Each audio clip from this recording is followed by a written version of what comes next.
Məbəs gününün əməlləri hansılardır? Məbəs günü müsəlmanlar arasında Rəcəb ayının 27-si qeyd edilir.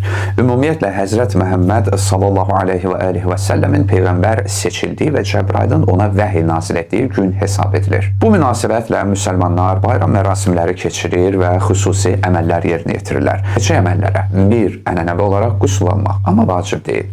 2. Oruç tutmaq. Kimin boynunda qəza, yəni tutmamış olduğu vacib orucu qalıbsa, tutsun.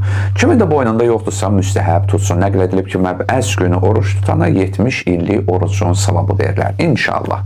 3. Həzrət Məhəmməd salavatullaha və əhl-i beytinə çoxlu salavat demək. Bacarırsınız 100 salavat deyin, hədiyyə edin. 4. Həzrət Peyğəmbəri ziyarət etmək. Heç olmasa bir salamla və ya bir Fatihə oxuyub hədiyyə etməklə bunu edin. 5. Rəyyan ibn Sərdən nəql olunub ki, İmam Cavad Bağdadda olarkən Rəcəb ayının 15-ci günü və 27-ci günü oruç tutdu. Bütün xidmətçiləri də oruç tutdular. O bizə 12 rükət namaz qılmağı tapşırdı. Hər dəfə deyirəm 12 rəkət, yəni 6 ədəd 2 rəkətdir. Namazdır ki, hər 2 rəkət də ki, təşəhhüdləri və salamları ilə bitir, durub yenidən növbətini qılırsan. Bu namazların hər rəkətində bir dəfə Fatihə və bir də istədiyiniz surəni oxuya bilərsiniz.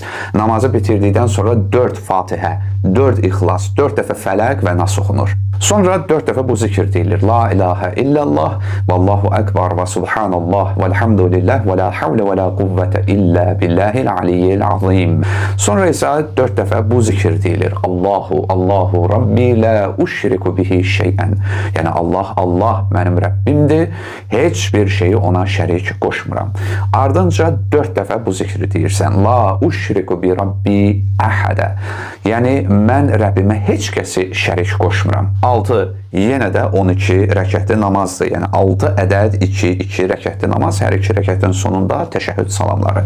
Hər rəkətdə yenə Fatihə və istədiyiniz surəni oxuya bilərsiniz. Hər o 2 rəkətli namazı bitirib təşəhhüdün salamlarını deyirsiniz, növbəti 2 rəkətə başlamamış onun arasında elə oturduğunuz yerdə, yəni namazın təşəhhüd salamlarını dediyinizdən sonra bu duanı oxuyun. Skrinini qeyd edirəm. İndi bu 12 rəkət onları bitirdikdən və dua da bitdikdən sonra Fatihə, İxlas, Fələq, Nas, Kafirun, Qədr və Ayət-əl Kürsünü 7 dəfə oxuyacaqsınız. Ardınca 7 dəfə də bu zikr deyəcəksiniz. Yenə də La ilahə illallahu, vallahu əkbar və subhanallah, vəlhamdülillah, və la havlə və la quvvətə illə billah. Ardınca 7 dəfə deyəcəksiniz. Allahu Rabbi la uşriku bihi şeyə. Ardınca da nə istəyirsən mənim əzizim, dua edə bilərsən. Bir də qeyd edim ki, Rəcəb ayının axırı Həzrət Salmanın namazının 3-cü hissəsi qılmaq yadınızdan çıxmasın. Bu haqda da danışmışam.